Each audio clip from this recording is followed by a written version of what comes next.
হবিগঞ্জ সদর উপজেলার লোকরা ইউনিয়ন ভূমি অফিসের উপসহকারী কর্মকর্তা এবং দিঘলবা গ্রামের কৃতি সন্তান ও বিশিষ্ট ব্যক্তিদের বিরুদ্ধে দায়ের করা হয়রানিমূলক মামলা প্রত্যাহারের দাবিতে মানববন্ধন ও বিক্ষোভ মিছিল অনুষ্ঠিত হয়েছে।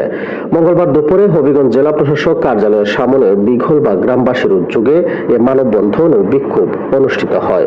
এতে গ্রামের নারী পুরুষ সহ বিভিন্ন শ্রেণী পেশার মানুষ অংশ নেন। মানববন্ধনে বক্তারা অভিযোগ করে বলেন, হীরা মিয়া দীর্ঘদিন ধরে এলাকায় ভূমি দখল, প্রভাব বিস্তার এবং সাধারণ মানুষকে হয়রানি করে আসছেন। হীরা মিয়া এলাকার অসংখ্য মানুষের জমি দখল করে রেখেছেন। এছাড়া প্রায় 200টি পরিবারের চলাচলের একমাত্র রাস্তা দীর্ঘদিন ধরে দখল করে রাখায় ভুক্তভোগীরা চরম দুর্ভোগের শিকার হচ্ছেন। বক্তারা আরো বলেন, সাবেক যুবদল নেতা জহিরুল ইসলাম সেলিমের সহযোগিতা নিয়ে তার মামা হীরা মিয়া গ্রামের মানুষকে বিভিন্ন মিথ্যা মামলা দিয়ে হয়রানি করছেন।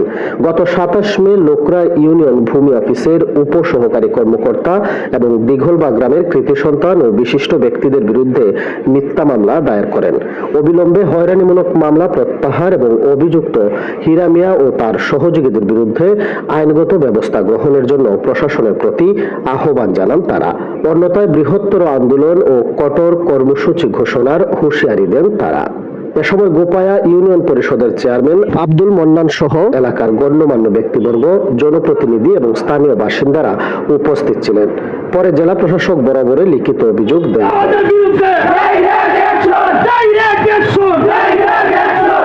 মিথ্যা মামলা দেয়, এই মিথ্যা মামলা দিতেছে, আমরা এত সব মানুষকে ওরাহানি করতেছে, আরো যে কত করবো, কিন্তু সবাই খাবো না এখন মাথা।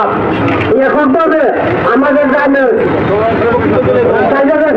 মানুষ হরান করাজানি খুঁজিয়া ছেলে মেয়ে সবাইকে হরান করাজানি করতেছে।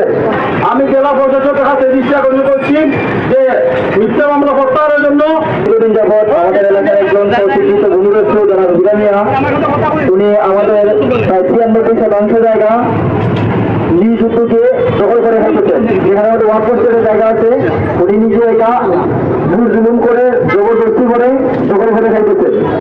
আমরা শান্তিপ্রিয় মানুষ, আমরা শান্তিভাবে বসবাস করতে চাই। কিছু কিছু নেতা যার কোনো পরিচয় নেই, এই সমস্ত নেতারা আমাদের আমাদের শান্তি শৃঙ্খলা আমাদের বিপ্লব দেয়। আমরা সকলে মিলে তার প্রতিবাদ করবো ইনশাআল্লাহ। উনি এমন একটা ভূমিদস্যু, সে একটা রাস্তা আছে আমাদের এলাকার, তার ঘরের পাশে, নিম্ন 6-7 মানুষের যাবে, সেইটা বলতে বন্ধ হয়ে যাচ্ছে। দিঘলবা গ্রামের 100 শতক জায়গা বুক করে খাইতেছে প্রায় 25 বছর ধরে। এই জায়গাতে গ্রামের মান্যগণ্য ব্যক্তিরা ঈদগাহ প্রতিষ্ঠান করার জন্য এই বালতি সেলিম, চন্দনের ফুলা, জহিরুল ইসলাম সেলিম, সে এই মান্যগণ্য ব্যক্তিদের উপর মিথ্যা মামলা দেওয়া হয়েছে। ভূমিদস্যু তারাতে আমরা অতিষ্ঠ, আমরা হুমকির সম্মুখীন, আমরা মামলায় মিথ্যা মামলায় জড়িত। আমাদের ছেলে যুবদলের ভারপ্রাপ্ত সভাপতি আছেন, সে এখন যুবদলের কিছু না, যুবদলের কেউ না, বিএনপির কেউ না। সেই সময়ে বিভিন্ন ভাবে ফেসবুকে ছবি তুলে মন্ত্রী এমপিদের জয় দেয় যে আমার অতটা মন্ত্রী আছে, অতটা এমপি আছে, আমাদের কেন্দ্রীয় হবে, আমাদের বড় নেতা আছে। এ কিন্তু দলের কিছু না, আমি তৃণমূল চেয়ারম্যান করে এ দলের কেউ না। কিন্তু ভূমিদস্যুকে লালন পালন করে, ভূমিদস্যুকে আশ্রয় করছে, এইগুলো ছিলেন আপনারা ছিলেন। আমি সাংবাদিক ভাইকে বলবো যে আজকে বিভিন্ন মানুষকে হয়রানি করছে, এই ছেলেমেয়ের আশ্রয় করছে, কেন্দ্র দলে যায়, এসিলেন্টে যায়, হিসেবে আসে, এই হবিগঞ্জ সদর থানায় যায়, যে মিথ্যা কথা বলে এই ছবিগুলো দেখায় যে যুবদলের সভাপতি, যুবদলের সভাপতি নয়, এ পরবর্তী সভাপতি ছিল, এগুলো যুবদলের সদস্য নয়।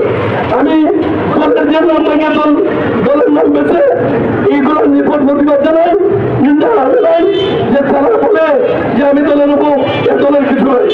এই যে মিথ্যা মামলা যারা বিরত করছে, এটা ষড়যন্ত্রমূলক। মিথ্যা মামলা যদি প্রত্যাহার না হয়, তাহলে আগামীতে বিশাল আকারে মানে বন্ধ করবো। আমরা রাজপথে, আমি ইউনিয়নের পক্ষ থেকে ইউনিয়নের পাশে নিয়ে আমরা বাংলার বন্ধনে থাকবো।